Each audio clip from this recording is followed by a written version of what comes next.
So welcome to today's Dharma Talk.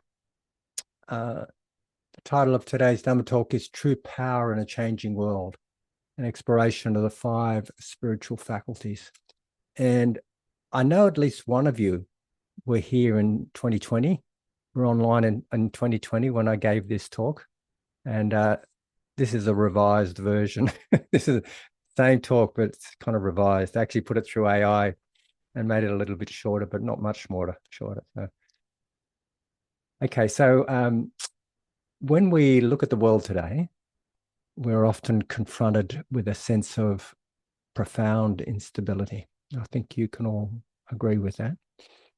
We see headlines dominated by war, social oppression, and systematic corruption.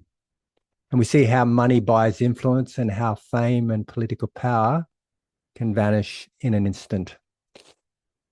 In these types of environments, it's easy to feel small, hopeless, and completely powerless. And we might find ourselves asking, well, what's real power here? What's the reality of this? And where can we find security in this world that's very insecure? I find a security that doesn't wither when the economy crashes, when our relationships end, and when the political winds change. True power, in my view, is not the ability to control others, nor is it the accumulation of transient wealth. Real power, in my view, is the capacity for psychological freedom. It is the strength to remain unshaken in the face of chaos. And it's the crucible through which we undergo meaningful internal transformation. And in the Buddhist traditions, power is cultivated through the 5 indriya, which is also known as the 5 faculties. And when they're developed, they become what's called bala, the 5 bala, which are faith, energy, faith or confidence, or saddha in Pali, energy or effort, mindfulness, concentration, or samadhi, and wisdom. So when they're developed and become powers, they derive their power through being unshaken by their opposites. Paralyzing with saddha or confidence or faith or trust, hindrance that particular power overcomes is paralyzing doubt. And in the bala in general, when they occupy the heart mind so completely, there's no room left for paralyzing doubt, for idle laxity, for forgetfulness, which is the opposite of mindfulness, for distraction, which is the opposite of concentration, or ignorance, the opposite of wisdom. So first, as I mentioned a little bit earlier today, I think it's useful to get a bit of an understanding on the principle of conditionality, or paticca samuppada, dependent arising, it's called also. This principle is evident in how we wake up, and it's also evident in how we entangle ourselves in cycles of samsara, cycles of suffering, and descending spirals of more and more entanglement in suffering. So at its simplest level, I think you could probably understand it as interdependence, and in that nothing arises in a vacuum. Everything exists because of its relationship to something else. And the 5 faculties do not function as these isolated silos. And they work in a beautiful self-reinforcing cycle where one provides the nutriments for the next. It's like this. Remember how I mentioned this morning that dependent arising is often considered as this phrase that is seen often in the suttas. That is, when this is, that is. With the arising of this, that also arises. When this is not, that is not. With the ceasing of this, that also ceases. And I usually talk about that that dependent arising in relationship to the four truths. When there is craving, there is suffering. When there's no craving, there is no suffering. But that's a kind of a way of understanding these four truths as well. Dukkha, the causes of dukkha or suffering or unsatisfactoriness, the causes of dukkha, freedom from dukkha, and the way to be free. So these when we're talking about the five faculties as being a demonstration or being part of that principle as well, we're talking about how one nourishes the other. And it's useful to consider them a metaphor of a garden. But faith is like the seed. Energy is the water and the sunlight. Mindfulness is the gardener who watches for weeds. And concentration is the steady, undisturbed growth of the plant. And wisdom is the fruit that eventually nourishes the gardener, giving them the strength and the conviction to plant more seeds. It's a really beautiful analogy. So faith or saddha provides the initial spark or motivation to exert energy. Energy, or virya in Pali, allows us to sustain a presence of mind, which is mindfulness. Mindfulness, or sati, leads to the gathering of mental forces, resulting in concentration. And concentration, or samadhi, provides the stillness and the clarity for wisdom to arise. And wisdom, or panya, provides the truth of the path which further strengthens faith. So, it's like when we're nourished by wisdom, we want to practice more. And when we see results, it's like this revolving wheel that I've often referred to as the Eightfold Path, like a wheel with 8 spokes, each spoke representing each factor on the path, is moving towards awakening. And this whole process is energized by our confidence in it, and our confidence comes from seeing results. So even at a mundane level, we can use this cycle and we can consider it. Imagine a scientist attempting to solve a complex problem. They must first have faith or confidence that a solution is possible. This confidence drives the energy or the effort to conduct long hours of research. They must pay attention to the data and sustain their concentration or focus to see patterns. Finally, they gain wisdom or insight of a breakthrough, which gives them more confidence for the next experiment. When we shift this from the scientific research to the awakening of the mind, these faculties become priceless jewels that guide us towards liberation. So a little bit more detail about each of these faculties now. Faith, or saddha, the seed of motivation and the antidote to doubt. It's the antidote to paralyzing doubt. It's actually considered as a 5th hindrance. Faith or confidence is what gets us out of bed in the morning. The Pali word for is saddha, which can be translated as confidence, trust, or conviction. And it is the fundamental orientation of the heart towards the possibility of growth and freedom. Without it, the spiritual life never begins. We remain stuck in a rut of habitual reacting. It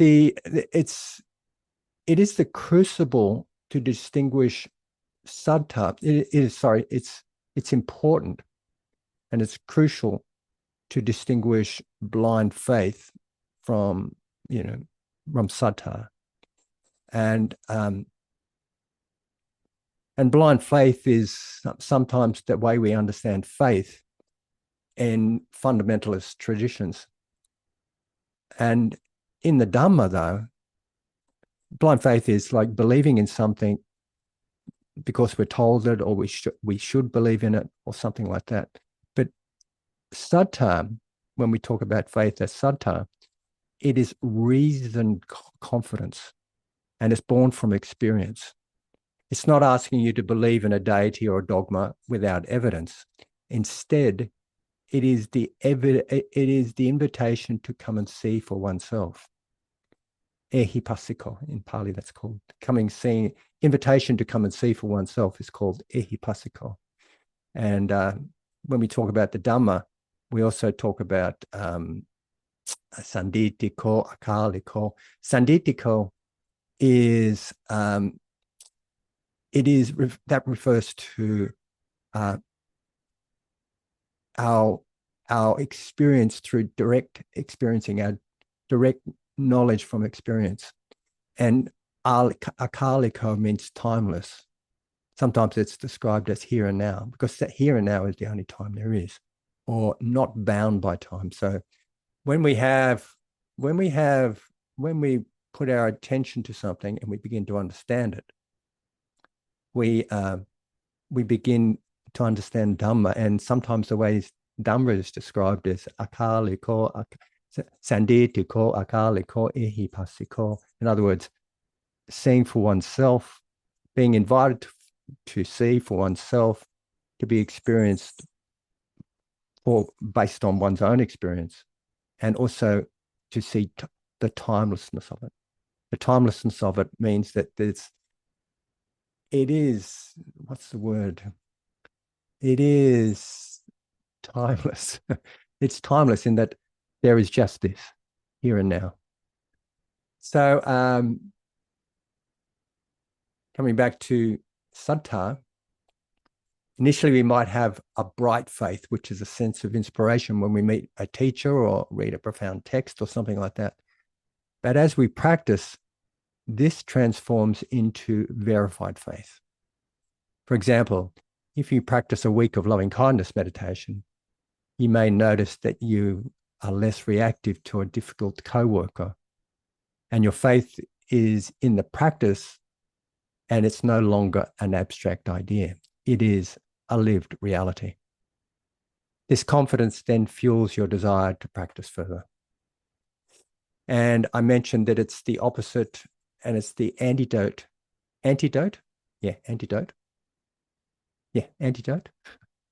for paralyzing doubt.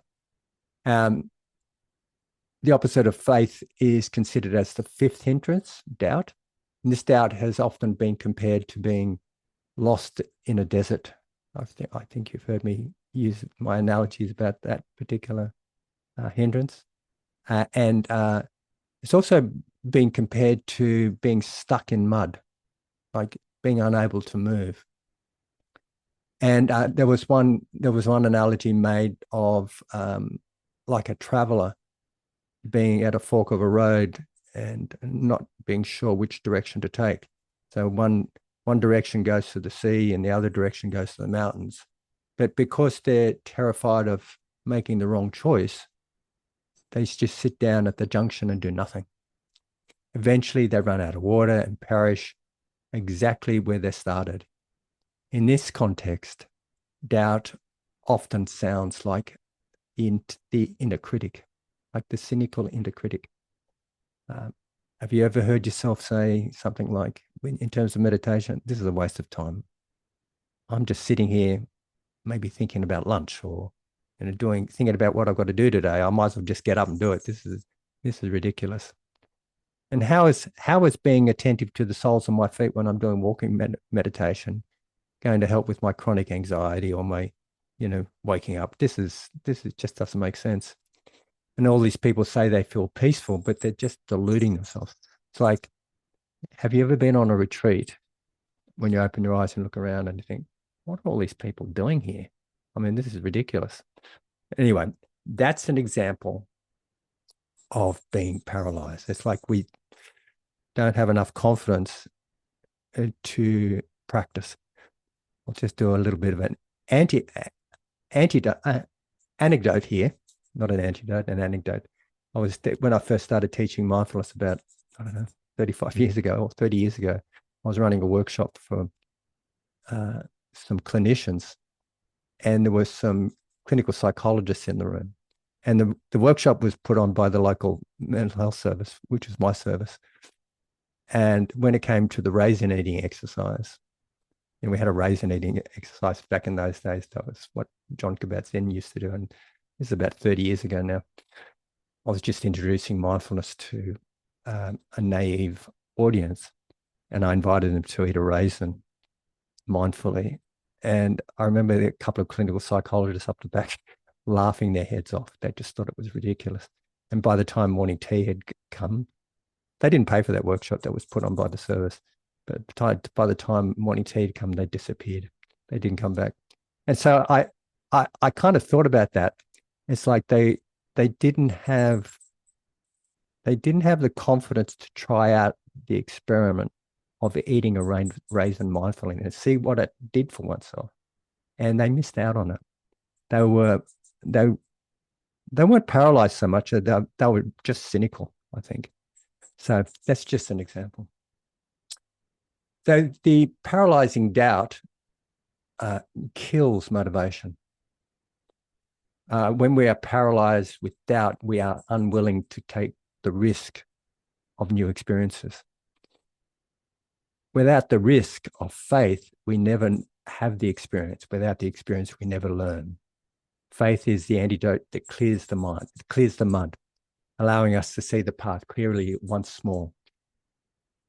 It is the hopefulness that serves in opposition of hopelessness. I think the trust is an interesting one. Trust and confidence are slightly different.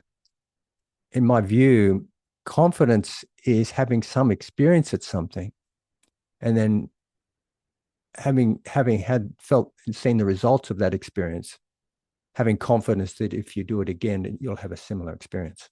So that's confidence. But trust is more like having not had the experience, but knowing that it's possible, or somehow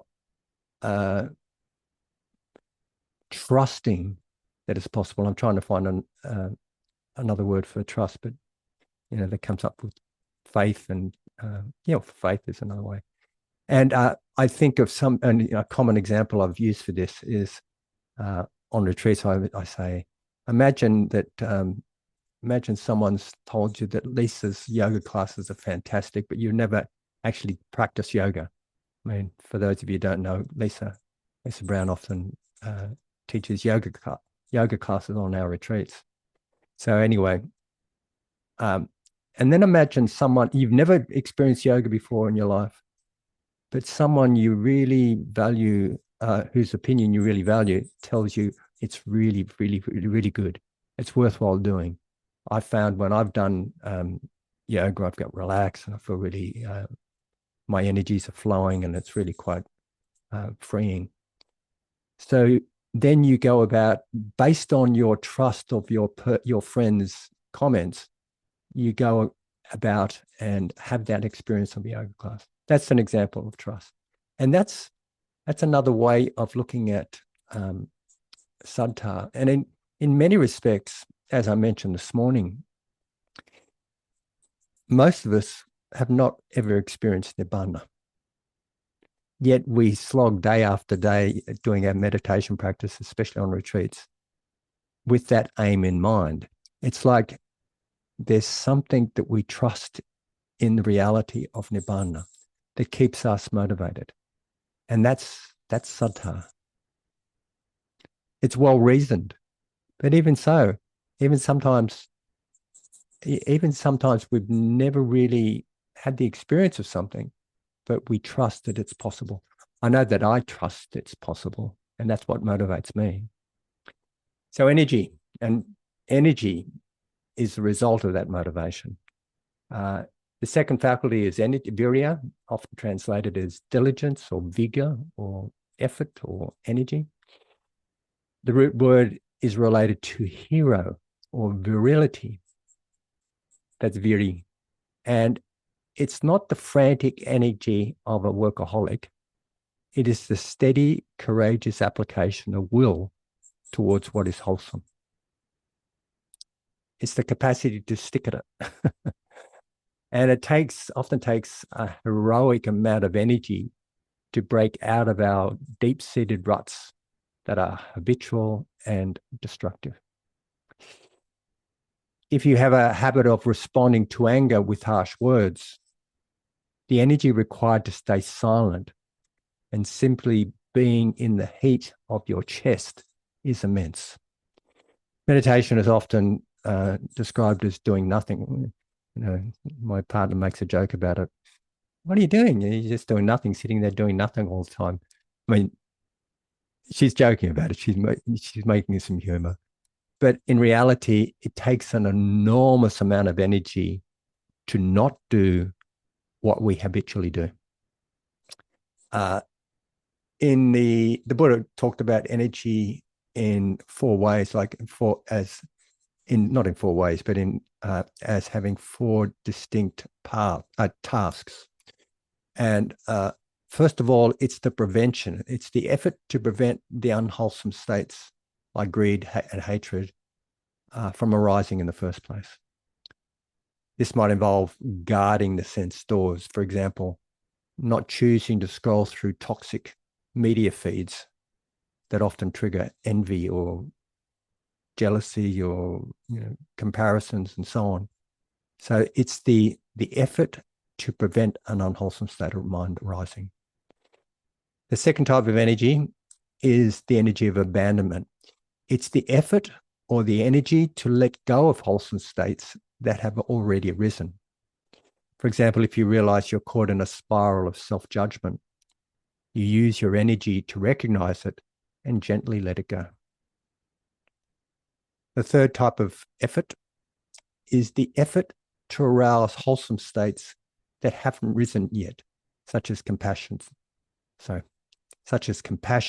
patience, or joy. These are wholesome states.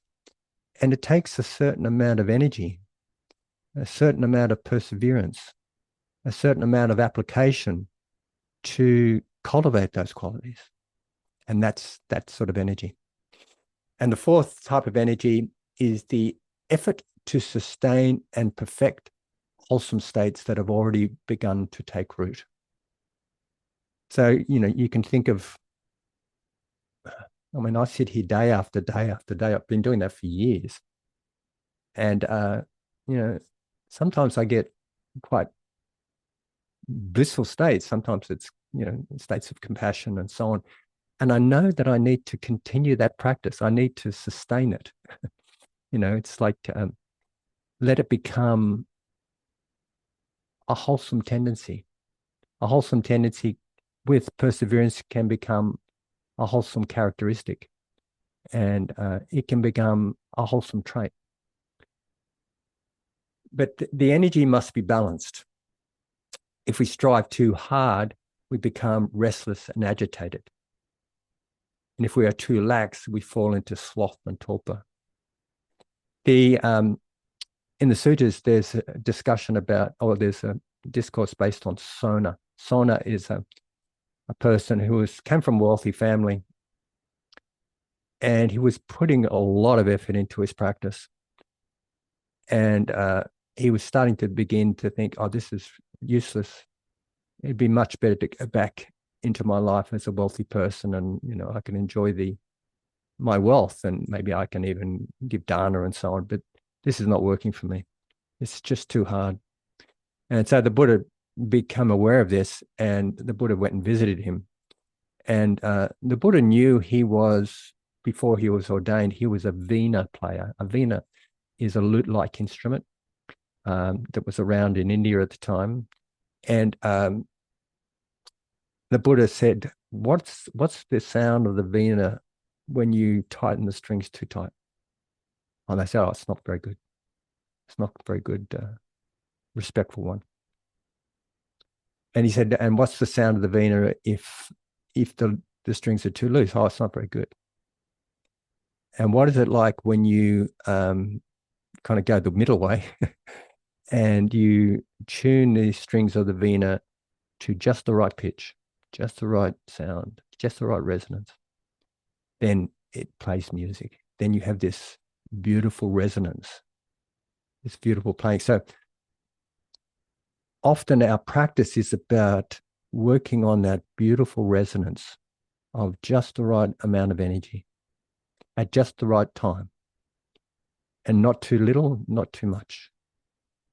And I've often said this, and this morning I was talking to Paul about understanding the cultivation of unworldly pleasure. And I think that if we can understand that and practice and understand that worldly pleasure can lead to joy, can lead to tranquility, can lead to happiness, can lead to contentment, can lead to equanimity, and really enhance our concentration, we begin to, when we have that joy and positive reinforcement, we begin to experience that fourth factor of awakening, joy. And joy is almost an essential component of waking up. And it's reinforcing. It reinforces our practice. It gives us energy. So mindfulness, or sati. Sometimes mindfulness is sometimes considered as a gatekeeper or the mirror. And mindfulness is perhaps the most famous of the faculties in the modern world, yet is often misunderstood. There's a few definitions that I really enjoy and appreciate. I like Analayo's description of mindfulness as soft, awake presence, like being present with something in an awake way, and in a very soft way. I mean, Analayo uses the feminine, uses mindfulness like a feminine friend. Feminine, not here meaning that soft quality, a very soft and receptive quality, rather than a forceful, directive, masculine quality. So I like that definition. I also like Bhikkhu Bodhi's definition. Well, one way he's described mindfulness, actually this was to a bunch of psychologists in a psychology journal, but he described it as remembering to be attentive to immediate experience with care and discernment. There's this quality of remembering. And in the Visuddhimagga, or that path of purification text, maybe I'll bring it in one day and I'll show you how thick it is. I've got a copy in my home. The Visuddhimagga describes mindfulness using two powerful metaphors. One metaphor it uses is like a post. Mindfulness is like a sturdy post driven into the ground. And when the wild animals of our senses, the eyes wanting to see beauty, the ears wanting to hear praise, etc., try to pull the mind away, mindfulness keeps us tethered to the present moment. It's a really powerful analogy. And when I sit and meditate, often my mind's feeling like it wants to go out to that story or this story, or here's a sound and it describes it and creates a story about it. Mindfulness is the capacity to recognize what's happening and come back to the reality of what's really going on, rather than being lost in one's stories about the world. One is present with ourselves and the world as it actually is. Another description is used for mindfulness is as a gatekeeper, and mindfulness stands at the door of the heart mind. The gatekeeper, I think in the sutras it's described as a gatekeeper to a town or a city or something like that. But mindfulness stands at the door and it watches who comes and goes. When a thief comes, such as an unwholesome thought like resentment, and tries to enter, maybe the gatekeeper stops it. It stops it. It locks the door. It notices it, and it shuts the door. So it doesn't necessarily enter our mind and what's the word? Hijack us. Hijack our minds to go off on different stories and feed into that resentment. And when a friend arrives at the gate, like a wholesome thought such as gratitude, the gatekeeper welcomes it and allows it to come in and nourishes it, if that makes sense. There's it's relatively easy to be mindful when we're walking through a beautiful forest or eating a delicious meal. It's easy to be mindful of beautiful things, of pleasant things. But the real power of mindfulness comes from the capacity to stay with the unpleasant, to see it through, to stick with something and actually turn towards it. I mean, you've heard me talking about this many times. The power of processing and transformation comes from us being able to turn towards something rather than avoid that which is unpleasant, but actually turn towards it with a curious mind, with the 7 factors of awakening, for example: mindfulness, investigation, energy, tranquility, joy, tranquility, concentration, and equanimity. Actually turn towards something and look into it. We could talk about using RAIN here: recognizing, allowing, or accepting, inquiring, and non-identifying. That's one way we can understand that RAIN acronym. So in our modern burning world, and I remember the last talk I gave, some of you were present for that, I talked about the world as burning with greed, ignorance, and hatred. But in our modern burning world, we spend a vast amount of energy escaping unpleasant emotions. And Dr. Joan Rosenberg, a clinical psychologist, identifies 8 difficult emotions. These are sadness, shame, helplessness, anger, vulnerability, disappointment, embarrassment, and frustration. And a lot of us, most of us, I think, use food, alcohol, shopping, sex, or endless distractions to avoid these feelings. So anyway, I don't know if you can relate to that. But what's interesting is that if you can kind of surf your emotions, if you can actually be present for your emotions and inquire into them, it's like the true power is the choice to surf these waves. Emotional waves last typically, I'm quoting some research here. Well, actually, I'm not quoting research. I'm quoting something that Dr. Joan Rosenberg said, and I'm assuming it's true. Emotional waves typically last about 90 seconds in the body. The physical sensations of heat, tightness, or heaviness, if we don't feel them with stories and mental struggle, they just come and go. Mindfulness allows us to stay in contact with the raw data of the experience. By coming face to face with pain rather than shying away, we realize that while the experience is unpleasant, it is not me. It is not permanent. And this is the beginning of true transformation. So samadhi. Samadhi is the power of the unified mind.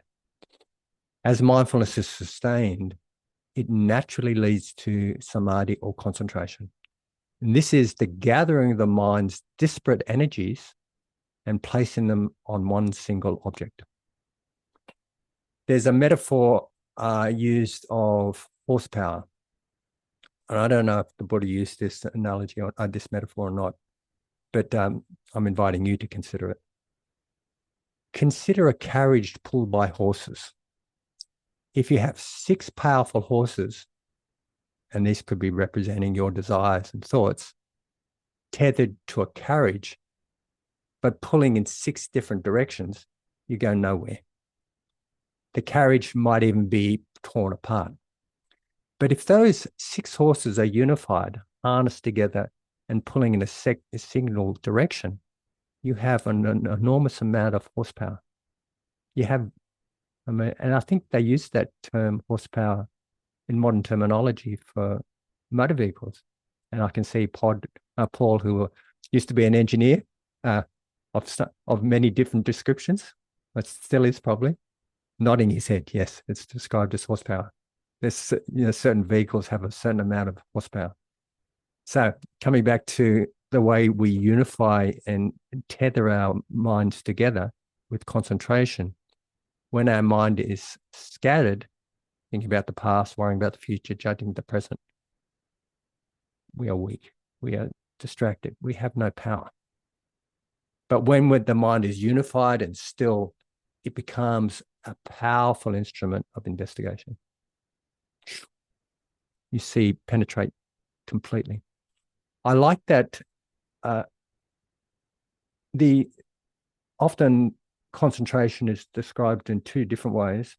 One is unification of mind, which I really appreciate that particular description.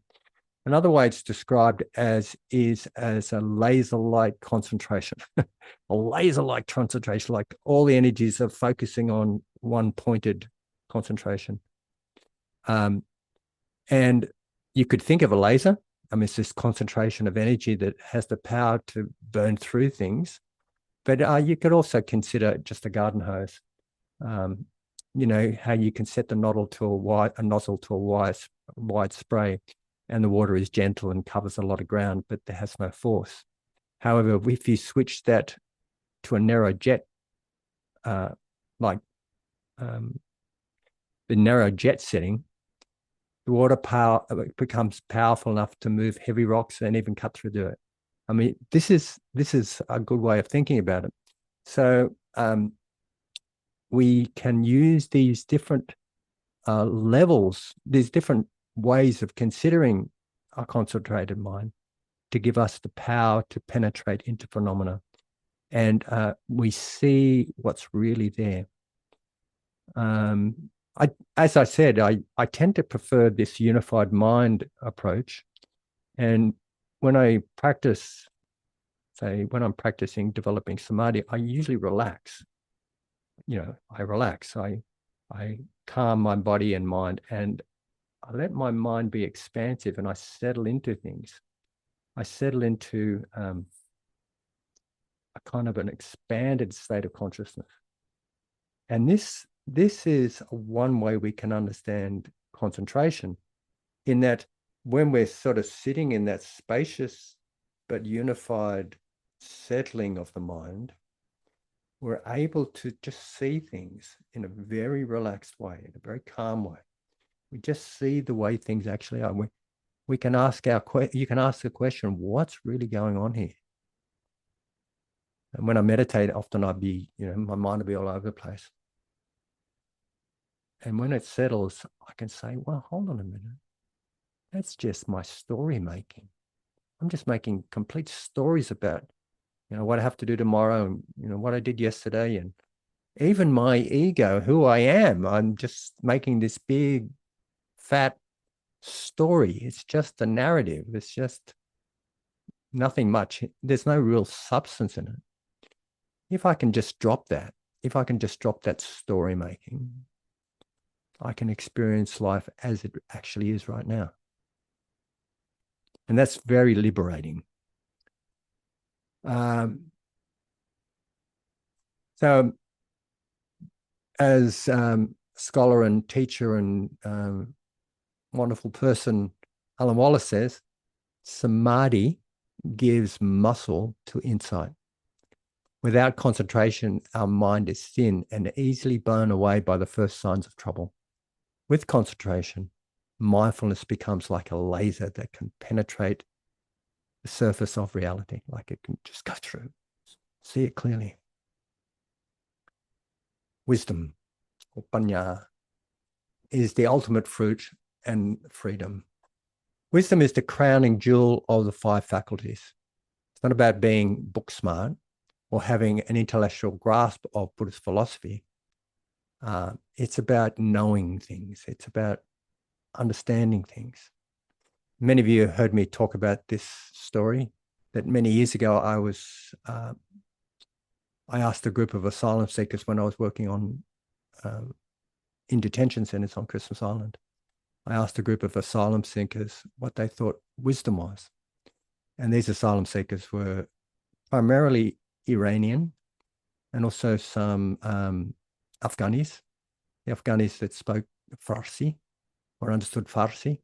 And I wasn't asking them directly. I was asking them through an interpreter, by the way. I can't speak Farsi. But anyway, I asked them what wisdom was, and there were so many interesting and amazing descriptions of what wisdom was.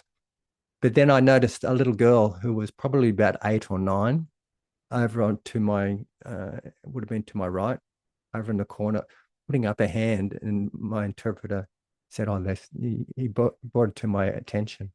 So we asked her, and she just said, wisdom is knowing what is good and knowing what is bad. It was so beautiful. And it's so true.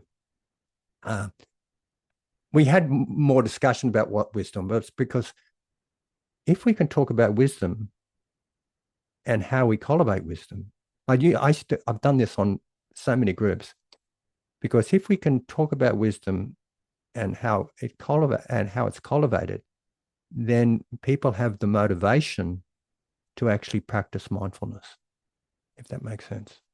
They have the motivation to practice what cultivates wisdom, and mindfulness and concentration cultivate wisdom.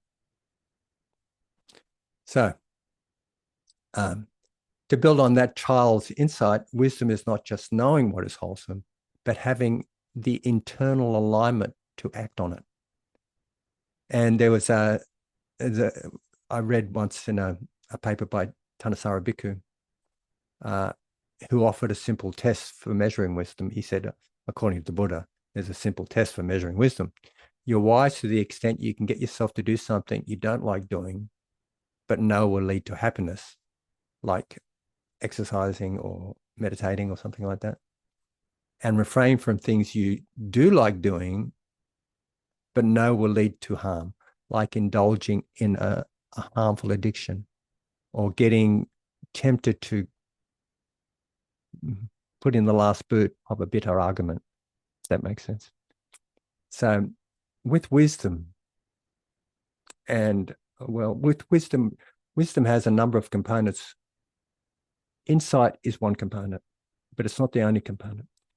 We can see that insight gives us the vision to act in wise ways, but it is wisdom, this combination. It's a combination of seeing and also being motivated or intending to act.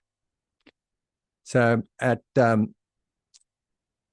deeper levels, wisdom involves right view.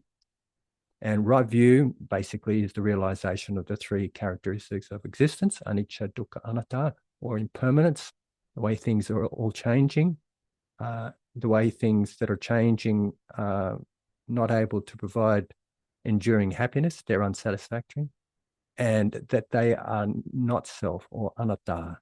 Not self here means that there's an understanding that's not a fixed, separate self in all this, but a process of, and I have to quote Lee Brasington's description of dependent arising here: streams of dependently arising processes interacting.